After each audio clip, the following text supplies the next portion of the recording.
नमस्कार दोस्तों, आपका आरडी स्टडी जोन के यूट्यूब चैनल पर हार्दिक स्वागत है। आज हम डिस्क्राइब करने वाले हैं बॉटनी यानी वनस्पति विज्ञान के बीएससी फर्स्ट सेमेस्टर के सिलेबस को। एडमिशन लगभग कंप्लीट हो चुके हैं और आपकी क्लासेस भी शुरू हो गई हैं, लेकिन अब आपको एग्ज़ाम के लिए तैयारी करनी है। तो जब एग्ज़ाम की तैयारी करनी है तो आपको जानकारी होना चाहिए कि हमें पढ़ना क्या है। हम लोग एडमिशन तो ले लेते हैं, लेकिन हमें ये नहीं पता होता है कि पढ़ना क्या है, और हमारे पास सिलेबस अवेलेबल नहीं होता है, जिससे कि हमारी पढ़ाई अच्छे से नहीं हो पाती।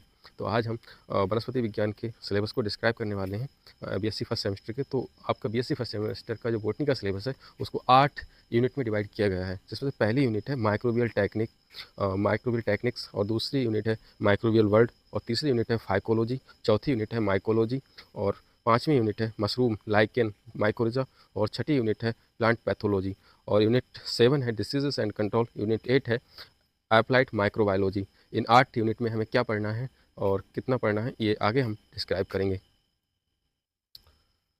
उत्तर प्रदेश की लगभग सभी यूनिवर्सिटीज़ का बीएससी बॉटनी का यानी बीएससी जेडबीसी जब हम लेते हैं तो उसमें बॉटनी जो होती है उसका सिलेबस लगभग सभी का सेम है। तो वो डिस्क्राइब करते हैं और उसमें हमें क्या पढ़ना है जानकारी लेते हैं। कुछ एक आध यूनिट में कुछ बदलाव हो सकता है, जिसको आप अपनी यूनिवर्सिटी से चेक कर सकते हैं। तो जो पहली यूनिट है माइक्रोबियल टेक्निक, यानी इसका पूरा नाम Indian heritage botany and microbial technique है। तो पहली यूनिट में को दो भागों में बांटा गया, ए और बी। तो जो पहला भाग है उसमें हमें पढ़ना है इंट्रोडक्शन टू इंडियन एंशिएंट वैदिक and heritage botany and contribution of Indian botanists in context with the holistic development of modern science and technology has to be taught. Practical assist via class interaction, assignments, self-study mention under continuous internal evolution CI। तो इसमें हमें जो पुराने समय में botany को किस तरह से देखा जाता था इसको स्टडी करना है, और हमें ये देखना है कि पुराने समय में बोटनी कैसे पढ़ी जाती थी। तो ये चीज़ें हम इसमें डिस्क्राइब करेंगे। तो इसमें जो एक दो बोटनिस्ट हैं हमारे पुराने समय के, चाहे वो चरक हों, चाहे सुश्रुत हों, या फिर इस तरह के जो जिन्होंने काफ़ी दवाइयों पर दवाइयाँ बनाई या फिर प्लांट्स बेस्ड जो काम किया है, उसको हम इसमें पढ़ते हैं। बहुत जनरल टॉपिक है, इसमें बहुत ज़्यादा कुछ पूछा नहीं जाता है, लेकिन हमको पढ़ना ज़रूरी है। अच्छा, ये जो सेकंड है इसको बी पार्ट में बांटा गया। तो बी पार्ट है माइक्रोबियल टेक्निक्स एंड इंस्ट्रूमेंटेशन। तो इसमें इंस्ट्रूमेंट्स, तो इसमें आपको पढ़ना है माइक्रोस्कोपी। तो माइक्रोस्कोपी में light, phase contrast, electron scanning and transmission electron microscopy. तो ये माइक्रोस्कोप के प्रकार है। तो light microscope, phase contrast, electron microscope, scanning and transmission. तो ये माइक्रोस्कोप है, इस तरह के माइक्रोस्कोप हैं, तो इनको अलग अलग स्टडी करना होता है। आपको जनरली इसमें लाइट माइक्रोस्कोप भी आपको यूज किया जाएगा, और आपको उसके बारे में जानकारी होनी चाहिए और पढ़ना चाहिए। उससे रिलेटेड आपसे पूछा जा सकता है प्रैक्टिकल में या आपके एग्जाम में। इसके अलावा इलेक्ट्रॉन माइक्रोस्कोप की भी आप नोट्स बना लें और उसकी जानकारी कलेक्ट कर लें। और दूसरा है standing techniques for light microscope, sample preparation for electron microscope. तो ये आपको बताएगा सैंपल कैसे तैयार करना है, और ये चीज़ें इसमें हम पढ़ते हैं। और कुछ इक्विपमेंट होते हैं लैब में, जैसे यूज होते हैं आटोक्लेव हो गया, ओवन हो गया, लैमिनार एयर फ्लो हो गया, सेंट्रीफ्यूज हो गया। तो ये 4 जो कॉमन इक्विपमेंट हैं, इनकी भी आपको बेसिक जानकारी कलेक्ट कर लेनी चाहिए। कई बार आपके एग्जाम में तो कम ही पूछा जाता है, लेकिन आपसे प्रैक्टिकल में इसके बारे में जानकारी ली जा सकती है। और कैलोरीमीटरी है, स्पेक्ट्रोफोटोमीट्री है, इमोबिलाइजेशन मेथड्स हैं, फर्मेंटेशन एंड फर्मेंटर्स हैं, इनकी जानकारी भी आपको होनी चाहिए। तो ये आप पढ़ लें। जैसा कि मैंने इसमें इंपॉर्टेंट की बात करेंगे तो मुझसे, तो मैं आपको बता दूं कि लाइट माइक्रोस्कोप, इलेक्ट्रॉन माइक्रोस्कोप, ये आपको पता होना चाहिए। इसके साथ autoclave, oven, laminar air flow और सेंट्रीफ्यूज, ये चीज़ें आप थोड़ा अच्छे से पढ़ लेंगे तो ये यूनिट आपकी कवर हो जाएगी। फर्मेंटेशन के बारे में जनरल पढ़ लें तो ये आपकी यूनिट कवर हो जाएगी, और उसमें मैं बता चुका हूँ आपको, चरक हैं, सुश्रुत हैं, उनको पढ़ लेना है। नेक्स्ट यूनिट की बात करेंगे। दूसरी यूनिट है आपकी दूसरी यूनिट माइक्रोबियल वर्ल्ड। तो इसमें हमको देखना है cell structure of eukaryotic and prokaryotic cells, gram positive and gram negative bacteria, structure of bacteria, bacterial chemotaxis and quorum sensing, ये हमको पढ़ना है। Bacterial growth curve factors affecting growth पढ़नी है। और हमें पढ़ना है measurement of growth, batch culture, fed batch culture, continuous culture, synchronous growth of microbes, sporulation, reproduction and recombination in bacteria. और वायरसेस में हमको इसके जनरल कैरेक्टर्स देखने हैं, वायरल कल्चर देखना है, और स्ट्रक्चर ऑफ वायरसेस पढ़ने हैं, बैक्टीरियोफेजेस पढ़ने हैं, structure of T4 and lambda phage जो वायरसेस हैं उनको देखना है, lytic and lysogenic cycles, viroid, prions and mycoplasma और फाइटोप्लाज्मा, ये सब हमको पढ़ना है। एक्टिनोमाइसिटीज़ पढ़नी है, और प्लाज्मेट्स और देयर इकोनॉमिक इंपॉर्टेंस पढ़ते हैं। अगर इंपॉर्टेंट की बात करें तो हम इसमें आप देख सकते हैं कि eukaryotic and prokaryotic cell structure आपको आना चाहिए, ग्राम पॉजिटिव और ग्राम नेगेटिव बैक्टीरिया के बारे में पता होना चाहिए, और इसमें factors affecting growth of microbes ये थोड़ा सा पढ़ लेना है आपको। फैट बैच कल्चर ये ज़्यादा नहीं आता है, और इसके अलावा sporulation, reproduction and recombination bacteria ये पढ़ लेंगे। और नेक्स्ट है वायरसेस के बारे में जनरल कैरेक्टर्स पढ़ लेंगे, बैक्टीरियोफेज के बारे में पढ़ लेंगे, structure of T4 and lambda phase bacteria पढ़ लेंगे, लाइटिक लाइसोजेनिक साइकिल्स, इसमें बायरोइड, प्रायोन्स एंड माइकोप्लाज्मा और फाइटोप्लाज्मा, इनके बारे में जनरल पढ़ लेंगे, और इसके डायग्राम्स अच्छे से अपनी नोटबुक में बना लेंगे, जो कि आपके एग्जाम के समय में रिवीजन करने में हेल्प करेगी। जो इकोनॉमिक यूजेस हैं प्लाज्मिड्स के और एक्टिनोमाइसीट्स के, ये भी आप लोग पढ़ लेंगे। तो ये आपकी यूनिट 2 थी। हम नेक्स्ट यूनिट 3 की बात करें तो फाइकोलॉजी। फाइकोलॉजी का मतलब होता है स्टडी ऑफ एल्गी, यानी कि शैवाल। एल्गी को हिंदी में शैवाल कहते हैं, तो शैवाल की स्टडी को हम फाइकोलॉजी कहते हैं, शैवाल विज्ञान कहते हैं। तो इसमें हमें पढ़ना होता है range of thallus in algae, pigments, reserve foods और रिप्रोडक्शन पढ़ना होगा, क्लासिफिकेशन, लाइफ साइकिल, इसके जनरल कैरेक्टर्स, और ये सारी चीज़ें हमको पढ़नी होंगी, जिसमें नोस्टॉक है, क्लोरेला है, वॉलवॉक्स है, हाइड्रोडिक्टियोन है, ऊडोगोनियम है, कारा है और सार्गासम, एक्टोकार्पस, पॉलीसाइफोनिया, ये इसमें पढ़नी है। इकोनॉमिक इंपॉर्टेंस ऑफ एल्गी पढ़ना है, role of algae in soil fertility, bio fertilizers, nitrogen fixation, symbiosis, ये चीज़ें हमको इसमें पढ़नी है। कॉमर्शियल प्रोडक्ट ऑफ एल्गी पढ़ने हैं, एल्गी से कौन कौन से प्रोडक्ट्स बनते हैं जो जो कॉमर्शियली यूज होते हैं, तो इनके बारे में पढ़ना है। बायोफ्यूल के बारे में पढ़ने हैं, और अगार पढ़ना है, अगार। तो इनके बारे में हमको जानकारी होनी चाहिए, इनकी स्टडी हम करेंगे। तो इसमें मैं इंपॉर्टेंट आपको बता देता हूँ, आपको क्या क्या पढ़ना ज़रूरी रहेगा, उस पर हम डिस्कस कर लेते हैं। तो सबसे पहले तो आपको पढ़ना होगा इसमें, तो आपको इम्पोर्टेंट चीज़ें बता देता हूँ इसमें। तो रेंज ऑफ थैलस ऑर्गेनाइजेशन पढ़ लेंगे, इसमें ही आपका पिगमेंट्स और रिजर्व फूड आ जाएंगे, जनरल कैरेक्टर्स होते हैं उसमें ही आ जाएगा, ठीक है। और आपको जो क्लासिफिकेशन पढ़ना है इसका पूरा, तो उसमें क्लासिफिकेशन में ही आपको पिगमेंट्स मिल जाएंगे कि कौन सी क्लास में कौन सा पिगमेंट मिलता है। इसमें आप नॉस्टॉक पढ़ लेंगे, और वॉलबॉक्स पढ़ लेंगे, हाइड्रोडिक्टियोन पढ़ लेंगे, ऊडोगोनियम पढ़ लेंगे, कारा पढ़ लेंगे, एक्टोकार्पस तो कम ही पूछा जाता है लेकिन प्रैक्टिकल के पर्पज़ से सही है, और पॉलीसाइफोनिया पढ़ लेंगे। तो ये आपको जो एल्गी हैं वो पढ़ने होंगे। इसके बाद जैसे इकोनॉमिक इंपॉर्टेंस है, तो इसमें तो आपको सारा पढ़ना ही है। तो इसमें जो इकोनॉमिक इंपॉर्टेंस है, और इसमें जो इम्पोर्टेंट टॉपिक है, तो इसमें बायो फर्टिलाइज़र और नाइट्रोजन फिक्सेशन, सिम्बायोसिस, ये 3 चीज़ें ज़्यादा पूछी जाती हैं। और कमर्शियल प्रोडक्ट्स में बायोफ्यूल पूछा जाता है, और अगार के बारे में आपको पूछा जाएगा। तो बायोफ्यूल कैसे यूज कर, मतलब इससे बन सकता है या यूज हो सकता है, उस पर डिस्कस करेंगे। कुछ एल्गी हैं जिनको हम खाने में यूज करते हैं, मतलब कॉमर्शियली उनको भी यूज कर सकते हैं, तो उनको हमें पढ़ना होगा। और हमें इस और जैसे कि तो इस तरह के एल्गी हैं जैसे कि स्प्रूलिना है, तो वो प्रोटीन प्रोड्यूसिंग एल्गी है, तो उसके बारे में आपको जानकारी होनी चाहिए। ऐसी और कौन सा एल्गी खाया जाता है, सार्गासम खाया जाता है, तो सार्गासम के बारे में आपको जानकारी होगी, तो वो भी कमर्शियल प्रोडक्ट में आ जाएगा। और पीडीए पोटैटो डेस्ट्रोस अगार जो बनता है, जिससे मीडियम बनाया जाता है बैक्टीरिया ग्रो करने के लिए या फंगस ग्रो करने के लिए, तो उसको पढ़ना है। इसमें दे रखा है कि अगार आपको पढ़ना होगा, तो ये चीज़ें आप पढ़ लेंगे इस यूनिट 4 की बात करें तो माइकोलॉजी आपकी यूनिट है। माइकोलॉजी का मतलब होता है स्टडी ऑफ फंगस या फंजाई, जिसको हिंदी में फफूंदी कहते हैं। तो फफूंदी की जो स्टडी है वो माइकोलॉजी के अंतर्गत की जाती है। इसके जनरल कैरेक्टर्स आपको पढ़ने होंगे, इसके साथ इसमें न्यूट्रिशन, इसका लाइफ साइकिल और इकोनॉमिक इंपॉर्टेंस ऑफ फंजाई, इनको पढ़ना होगा। Classification of class, distinguishing characters of myxomycota और मैस्टिकोमाइकोटा, जनरल कैरेक्टर्स। तो ये 2 क्लासेज है जिनको आपको ठीक से पढ़ना है। बाकी कुछ और फंगस दे रखे, जैसे राइजोपस हो गया जिसको ब्रेड मोल्ड कहते हैं, सैक्रोमाइसिस है, पेनिसिलिन है, पेजिजा है, अस्टिलागो है, पैक्सीनिया है, एग्रिकस है, और ड्यूटेरोमाइकोटिना का मेंबर है, फ्यूजेरियम है, अल्टरनेरिया है। ये चीज़ें आपको पढ़नी होंगी। हेटेरोथैलेजम पढ़नी होगी, फिजियोलॉजिकल स्पेशलाइजेशन पढ़ना होगा, हेटेरोकार्योसिस एंड पैरासेक्सुअलिटी पढ़ना होगा। आपको इंपॉर्टेंट मैं कुछ बता देता हूँ कि इंपॉर्टेंट इसमें क्या है। तो आपको जनरल कैरेक्टर्स तो पढ़ने ही है, आपको क्लासिफिकेशन पढ़ना है, तो जिसमें आपको मिक्सोमाइकोटा तक पढ़ना है, और मिक्सोमाइकोटा के कैरेक्टर्स पढ़ने हैं, और मैस्टिगोमाइकोटा के जनरल कैरेक्टर्स आपको पता होना चाहिए। इकोनॉमिक इंपॉर्टेंस फंजाई की पता होना चाहिए, ठीक है। न्यूट्रिशन कैसे लेते हैं, तो ये सैप्रोफिटिक होते हैं, तो सैप्रोफिटिक जो सड़े गले पदार्थों पर ग्रो करते हैं, तो ये आपको जानकारी होनी चाहिए। जाइगोमाइकोटिना का जैसे मेंबर है राइजोपस, ये एग्जाम पर्पज से आपके लिए बहुत ज़रूरी है, ये पढ़ लेना है। और क्लासिफिकेशन पढ़ना है, और इसका इकोनॉमिक इंपॉर्टेंस पढ़ने, और इसमें सैक्रोमाइसिस पढ़ लेना है, पेनिसिलियम पढ़ लेना है, और अस्टिलागो पढ़ लेना है, बेसिडियोमाइकोटिना के तीनों मेंबर ही आपको पढ़ने होंगे, पक्सिनिया भी और एग्रीकस भी। तो एग्रीकस की आपको स्टडी ठीक से करनी है, क्योंकि ये इकोनॉमिक इंपॉर्टेंस इसकी काफ़ी है, क्योंकि खाने में यूज होता है एग्रीकस, भाई मशरूम को एग्रीकस कहते हैं।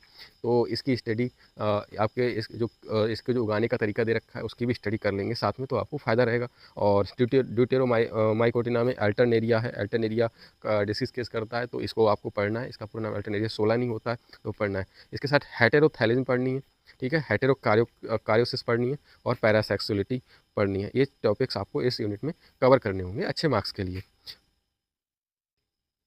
यूनिट 5 में हम देखते हैं कि इसमें मशरूम कल्टीवेशन हम पहले भी पढ़ चुके हैं, यूनिट 4 में भी मशरूम दे रखा है, मतलब मशरूम कितना इंपॉर्टेंट है आप लोगों के लिए, तो ये इसी से देख सकते हैं कि बार बार इसका नाम आ रहा है। तो मशरूम कल्टीवेशन आपको पढ़ना है पूरा, कैसे कल्टीवेट करते हैं उसको, कैसे ग्रो कराया जाता है। लाइकेनोलॉजी कहते हैं। लाइकेनोलॉजी क्या होता है? लाइकेनोलॉजी होता है लाइकेंस की स्टडी।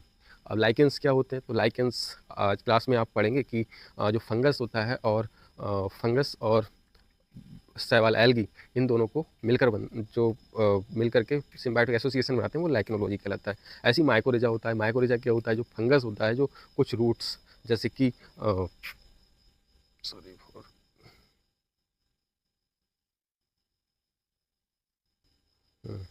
यूनिट 5 में अभी हम बात कर रहे थे मशरूम कल्टीवेशन और लाइकेनोलॉजी एंड माइकोरेजा। तो माइकोरेजा के बारे में बता रहा था आपको। तो माइकोरेजा क्या होता है? जो फंगस जो सिम्बायोटिक एसोसिएशन बनाता है प्लांट्स की रूट्स के साथ, तो उनको माइकोरेजा कहते हैं। तो माइकोरेजा ये क्या करती है? ये नाइट्रोजन को सॉइल से लेकर के रूट्स को देती है। तो ये माइकोरेजा होती है, इसको आपको पढ़ना है। इसमें मशरूम कल्टीवेशन पढ़ना होगा आपको, और जनरल अकाउंट्स ऑफ लाइकेंस पढ़ने होंगे। 3 तरह के लाइकेंस होते हैं जिनको पढ़ना होगा, और रिप्रोडक्शन और सिग्निफिकेंस पढ़ना होगा। माइकोरेजा पढ़ना होगा, एक्टो माइकोरेजा और एंडो माइकोरेजा, 2 तरह की माइकोरेजा होती है जिसको आपको पढ़ना होगा। तो ये चीज़ें आपको यूनिट 5 में कवर कर लेनी है। पूरी यूनिट लगभग इम्पोर्टेंट है और इससे सवाल आते हैं और आप इसको तैयार कर सकते हैं। Next unit 6। तो यूनिट 6 में हमें पढ़ना है disease concept, symptoms, etiology and causal complex. तो ये कैसे डिसीज़ केस करते हैं, उनके सिम्टम्स क्या हो सकते हैं, ये पढ़ना है। और अगला है primary, secondary and inoculum infection, pathogenicity and pathogenesis. तो ये पढ़ना है हमें। कोचेस पोस्टुलेट्स के बारे में पढ़ना है कि मतलब हमें ये वेरीफाई करना है कि कौन सा डिसीज़ वास्तव में इस बैक्टीरिया वायरस से हुआ है, तो उसको कोचेस पोस्टुलेट प्रैक्टिकल के थ्रू कर लेते हैं। मैकेनिज्म ऑफ इन्फेक्शन पढ़ने हैं। Brief idea about pre penetration पढ़ना है, और पेनिट्रेशन एंड पोस्ट पेनिट्रेशन पढ़ना है। डिसीज साइकिल पढ़नी है, मोनोसाइक्लिक और पॉलीसाइक्लिक एंड पॉलीटिक। फाइटोलैक्सेंस पढ़ने हैं, इसके साथ रेसिस्टेंस पढ़ना है, और इसके साथ फंगीसाइड्स के बारे में पढ़ना है। बॉडी ऑफ मिक्सचर काफ़ी पूछा जाता है, इसके बारे में आपको जानकारी होनी चाहिए। साथ ही लाइम सल्फर के बारे में पूछा जाता है। Tobacco decoction, Neem cake and oil. तो ये यूनिट है। तो इसमें अगर इंपॉर्टेंट की बात करेंगे तो डिसीज साइकिल, मोनोसाइक्लिक और पॉलीसाइक्लिक आप कवर कर लें, ये ज़रूरी हो सकता है। और एटियोलॉजी एंड कॉजल कॉम्प्लेक्स ये कर लें। पैथोजेनिसिटी एंड पैथोजेनेसिस ये पढ़ लेंगे आप लोग। और फाइटोलैक्सेंस के बारे में अपना नोट प्रिपेयर कर लें। फाइटोलैक्सेंस जो प्लांट में जनरेट होते हैं, जो डिसीज़ से, यानी जो डिसीज़ से उससे जो केमिकल्स बनते हैं उसको मुकाबला करने के लिए, या कह सकते हैं एंटीबॉडी और एंटीजन की तरह ये वर्क करते हैं एक दूसरे से, और प्लांट को सुरक्षा देते हैं डिसीज़ से। नेक्स्ट है रेसिस्टेंस। तो रेसिस्टेंस कैसे एक्वायर्ड होती है और ये इंड्यूस्ड कैसे होती है, तो ये पढ़ना है आपको। बॉडियस मिक्सचर के बारे में ज़रूर पढ़ लेना, ये बहुत इंपॉर्टेंट है, इससे रिलेटेड क्वेश्चन आता है, पूछा जाता है बार बार, तो आप पढ़ लेंगे। बाकी लाइम सल्फर और टोबैको डिकॉक्शन और नीम के आयल भी पढ़ लेंगे। तो ये चीज़ें आपको इस यूनिट 6 में कवर करनी होगी। नेक्स्ट टॉपिक की तरफ यूनिट 7 की बात करें तो इसमें कुछ डिसीज़, इस यूनिट का नाम है डिसीजेस एंड कंट्रोल। तो यूनिट के नाम से ही आप समझ सकते हैं कि इसमें डिसीजेस होंगे और उनके कंट्रोल के बारे में जानकारी हमको हासिल करनी है, यानी प्राप्त करनी है, उनको पढ़ना है। तो इसमें सिम्टम्स पढ़ने हैं, कॉजल ऑर्गेनिज्म पढ़ने हैं, डिसीज साइकिल पढ़नी है, और कंट्रोल मेजर्स पढ़ने हैं। ठीक है, कि कैसे उसकी साइकिल है, जो कहाँ से शुरू होती है कहाँ एंड होती है, पढ़ना है। इसके सिम्टम्स पढ़ने हैं। तो इसमें कुछ डिसीज़ दे रखे हैं, जैसे कि early and late blight of potato, और false smut of rice, brown smut of rice. तो इसमें early and late blight of potato, ये 2 डिसीज़ अलग अलग हैं। Early blight of potato and late blight of potato, इनको दोनों को अलग अलग पढ़ना होगा। Black stem rust of wheat पढ़ना है। Alternaria spot and white rust of crucifers पढ़ना है। रेड रॉट ऑफ शुगर केन पढ़ना है। बिल्टिंग ऑफ शुगर पढ़ना है, अरहर पढ़ना है, sorry. Mosaic diseases on tobacco and cucumber पढ़ना है, ठीक है, TMB और BIBMB। तो ये पढ़ना है। टेलोबेन मोज़ेक ऑफ भिंडी। तो ये दोनों डिसीज़ हैं, इनको पढ़ना है। सिट्रस कैंकर पढ़ना है और लिटिल लीफ ऑफ ब्रिंजल पढ़ना है। डैम्पिंग ऑफ सीडलिंग पढ़नी है। आपको इंपॉर्टेंट बता देता हूँ इसमें से जो मुझे लगता है कि आपको पढ़ लेना बहुत ज़रूरी रहेगा। तो आप देख सकते हैं कि इसमें early and late blight of potato, इनमें से एक डिसीज़ पूछा जाता है, ये आप पढ़ लेंगे। और फॉल्स स्मेट ऑफ राइस पढ़ लेंगे। ब्लैक रस्ट ऑफ व्हीट, ये भी इम्पोर्टेंट है। और ये ये भी इम्पोर्टेंट है आपके लिए, ये ऑफ ए फॉल्स स्मेट। और इसके साथ आपको ये पढ़ना है अल्टरनेरिया स्पोर्ट और white rust of crucifers. Red rot of sugar cane बहुत ज़रूर पढ़ लेंगे। इसके साथ TM भी पढ़ लेंगे। तो mosaic disease on tobacco, citrus canker पढ़ लेंगे। लिटिल लीफ ब्रिंजल पढ़ लेंगे। इसके बाद आपको दे रखा है quarantine, chemical, biological, integrated pest disease management. तो आपको ये टॉपिक कवर कर लेंगे, डिसीज़ मैनेजमेंट एंड क्वारंटीन। आपको यूनिट 8 है वो जो अप्लाइड माइक्रोबायोलॉजी है। तो अप्लाइड माइक्रोबायोलॉजी में आपको बहुत सारी चीज़ें दे रखी हैं इसमें, और आपको सारी चीज़ें इंपॉर्टेंट हैं, उनको पढ़ना है। अप्लाइड माइक्रोबायोलॉजी का मतलब ये है कि हम माइक्रोबायोलॉजी को कहाँ कहाँ किस तरह से यूज कर सकते हैं। तो पहला है जैसे food fermentation and food produced by microbes, amino acids. तो जैसे फूड फर्मेंटेशन है, तो ये फूड फर्मेंटेशन भी माइक्रोब्स की हेल्प से ही होता है, ठीक है। तो इसमें आपको अप्लाइड माइक्रोबायोलॉजी की ज़रूरत होती है। तो फर्मेंटेशन से ही वाइन हो या फिर विनेगर हो, सिरका, तो ये चीज़ें बनती हैं। प्रोडक्शन ऑफ एंटीबायोटिक्स, बहुत सारी एंटीबायोटिक्स बैक्टीरिया की हेल्प से बन जाती हैं। और एंजाइम्स हैं, तो एंजाइम्स की आवश्यकता होती है। विटामिन्स भी काफ़ी बैक्टीरिया की हेल्प से बनती हैं, जैसे बी कॉम्प्लेक्स और alcoholic beverages, organic acid and genetic recombinant vaccines, ये सब चीज़ें हमको इसमें पढ़नी होंगी। Mass production of bacterial five fertilizers, blue green alga पढ़ना होगा, एजोला एंड माइकोरिजा पढ़ना होगा। Plant growth promoting rhizobacteria and bio pesticides पढ़ने होंगे, जिसमें ट्राइकोडर्मा और सीडोमोनास पढ़ेंगे। सिंगल सेल प्रोटीन्स पढ़ेंगे और ऑर्गेनिक फार्मिंग इनपुट्स पढ़ेंगे। माइक्रोबायोलॉजी ऑफ वाटर पढ़ेंगे, जैसे उसमें बायोपॉलीमर्स और बायो इंडिकेटर्स, बायोसेंसर्स, इनकी स्टडी करेंगे। और बायो रेमेडिएशन पढ़ना है, प्रोडक्शन ऑफ बायोफ्यूल्स पढ़ने हैं, बायोडिग्रेडेशन ऑफ पॉल्यूटेंट्स पढ़ने, and bio deterioration of materials and cultural property.